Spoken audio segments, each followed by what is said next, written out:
Friends, welcome to Deivas create channel. நான் இன்றைக்கி ration அரிசி வச்சு ரிப்பன் பக்கோடா எப்படி செய்கிறதுன்னு சொல்ல போகிறேன். இதுதான் ரேஷனில் வாங்கின அரிசி. இதை வந்து நல்லா சுத்தம் பண்ணி கழுவி காய வச்சுட்டு இது மாதிரி 1 கிலோ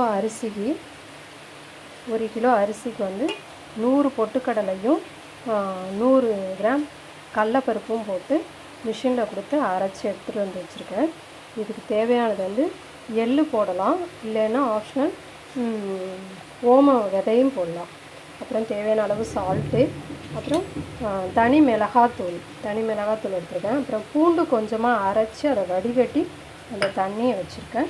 இது எல்லாத்தையும் போட்டு மிக்ஸ் பண்ணி நல்லா பிசைஞ்சு ஒரு அரை மணி நேரம் மாவு நல்லா ஊற வச்சிட்டோம்னாக்கா இந்த பொட்டுக்கடலை கடல மாவோ எல்லாமே ஊறி வந்து இந்த அரிசியோடு நல்லா மிக்ஸ் ஆகிடும். நல்லா மாவு சாஃப்டாகிடும். வடை பக்கோடா வந்து ரிப்பன் பக்கோடா நல்லா கிறிஸ்பியாக வரும், டேஸ்ட்டாகவும் இருக்கும். இந்த மாதிரி அரை மணி நேரம் கழித்து மாவு இன்னொரு முறை பசைஞ்சு கொடுத்துக்கோங்க. அப்போ தான் வந்து மிளகாத்தூள் அந்த பூண்டு எல்லாம் ஈவனாக கலந்து வரும். சால்ட்டு எல்லாம் கலந்துட்டு அச்சில் போட்டு இந்த மாதிரி பிழிஞ்சு விட்டுருங்க. பிழிஞ்சு விட்டுட்டு ஃபஸ்ட்டு நல்லா ஹீட் பண்ணிவிட்டு அப்புறம் கொஞ்சோண்டு குறைச்சிருங்க. தீயை குறைச்சிட்டு சிம்மில் வச்சு கொஞ்சம் குறைவான தீயில் வேக வைக்கும்போது நல்லா ஒயிட்டாக இருக்கும். ரிப்பன் பக்கோடா நல்லா டேஸ்ட்டாகவும் இருக்கும். Okay, thank you friends. வீடியோ பிடிச்சிருந்தா சப்ஸ்கிரைப் பண்ணுங்கள்.